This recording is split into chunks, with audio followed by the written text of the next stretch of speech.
And what is love? Love is the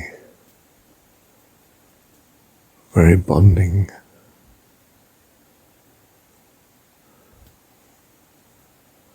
of our personhood with God. It is the force which holds. Such is our love of God. It is both of God in that it is God's force, and it is, well, it's like gravity. The Earth, for example, is massive and provides all the force. But the force acts on matter, and even the tiniest piece of matter is subject, therefore, to that great force that pins it to the Earth's surface.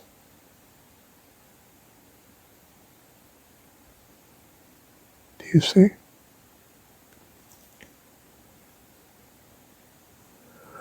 We are, as it were, a tiny fraction of the same substance as God, and therefore overwhelmingly drawn to His being, and our soul is that contact, ever secure, because of His being, that generates this great integrity, hold upon ourselves, this enormous gravity.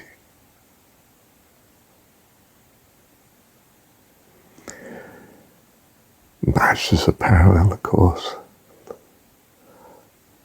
The personhood of God is infinitely greater in proportion than the example of the Earth and attraction of if you like, an atom of matter. We are as the atom of matter, and our Father, the infinite body on which we are held. It is His embrace, the nature of His very being, an internal integrity.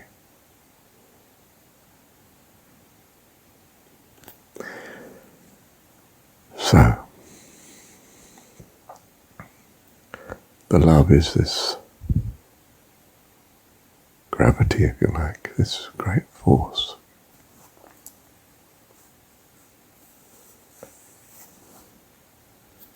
From our point of view, God is love. It's the integrity on which everything, the whole of creation, relies utterly.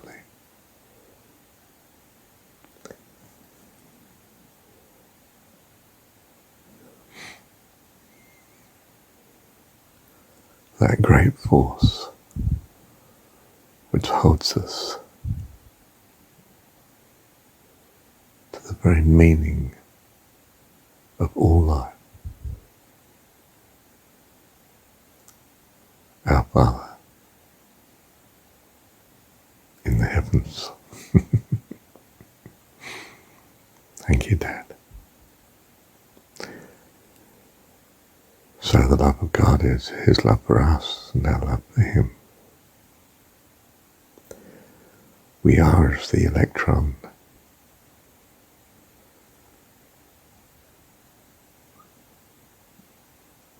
everywhere at once in fantastic motion, but ever about the nucleus, which is nearly all the matter, virtually all the matter.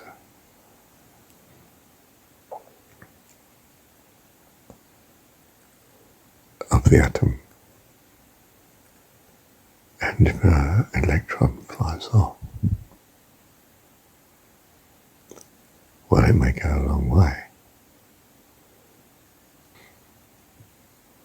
but it will return to a nucleus. And all the nucleus, or nuclei if you like, are likewise gravitated together.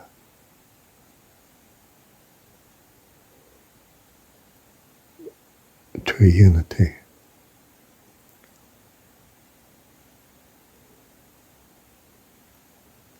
And the final outcome of time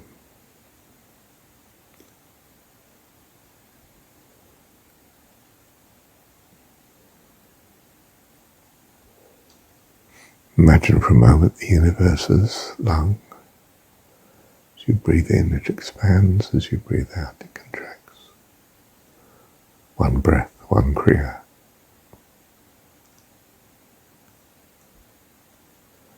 Of our eternal God. Love is then, as described in the fundamental principle of life, life eternal. It is the emotion of the heart.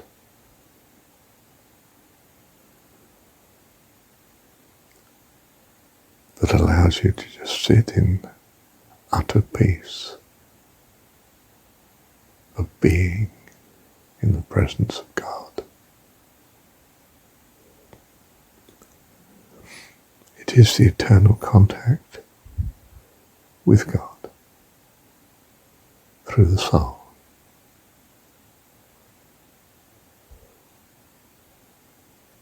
Eternally in the embrace of God by the magnetism of his being upon us.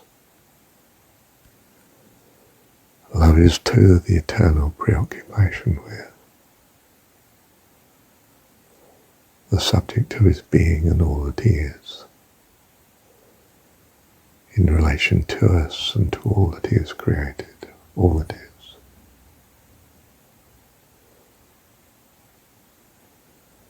Eternal busyness of the mind.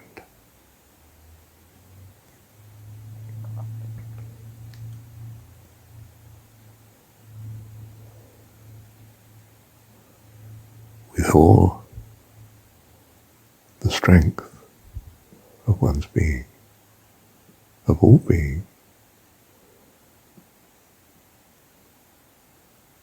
in its creativity, boundless, endless creativity,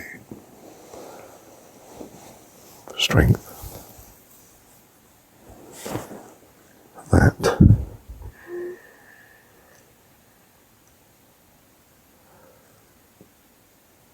propensity to bring into being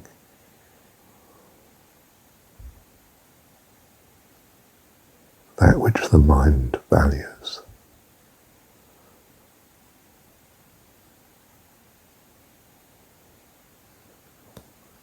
In accordance with its contact with God, the will of God.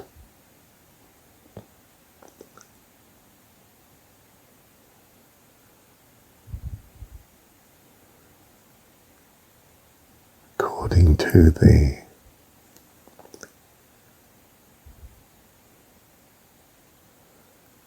overwhelming presence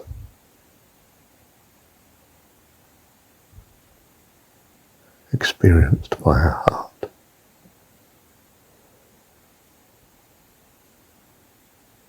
Bless you eternally. Thank you, Dad. It is our purposing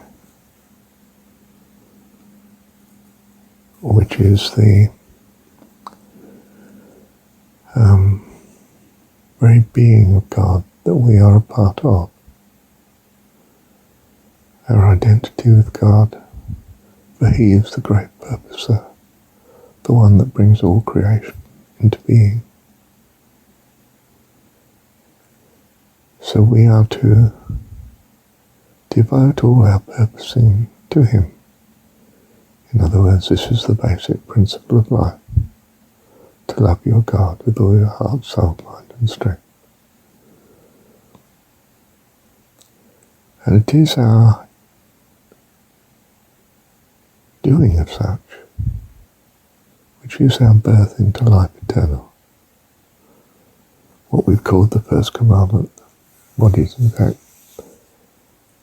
the foundational principle of your soul's eternal existence, is this, that you love the Lord your God with all your heart, soul, mind and strength. Have no other gods before him. And since he's creator of all,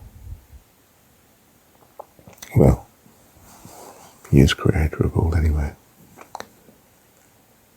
And ultimately to love all as yourself. In other words, to want all to come into this eternal being.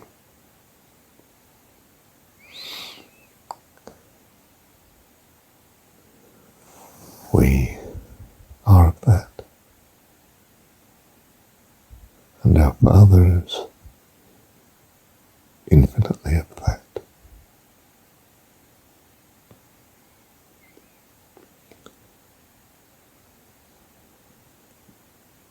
This is our position, our relationship, as it were, in the kingdom of heaven. Our sonship.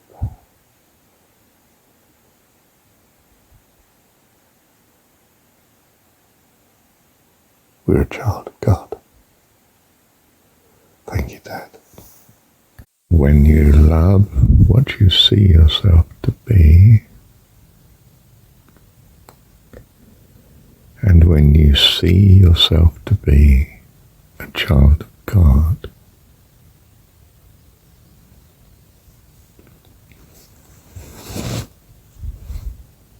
then you love God.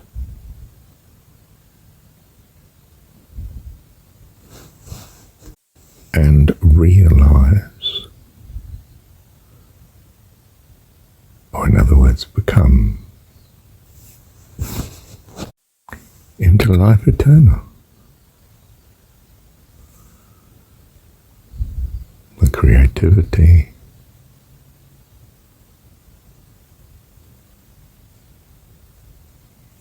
the love of God. All glory, life eternal.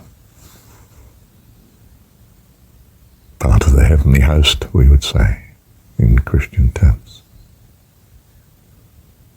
The family of God. His joy.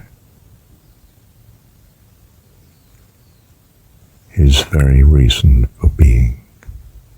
His meaning.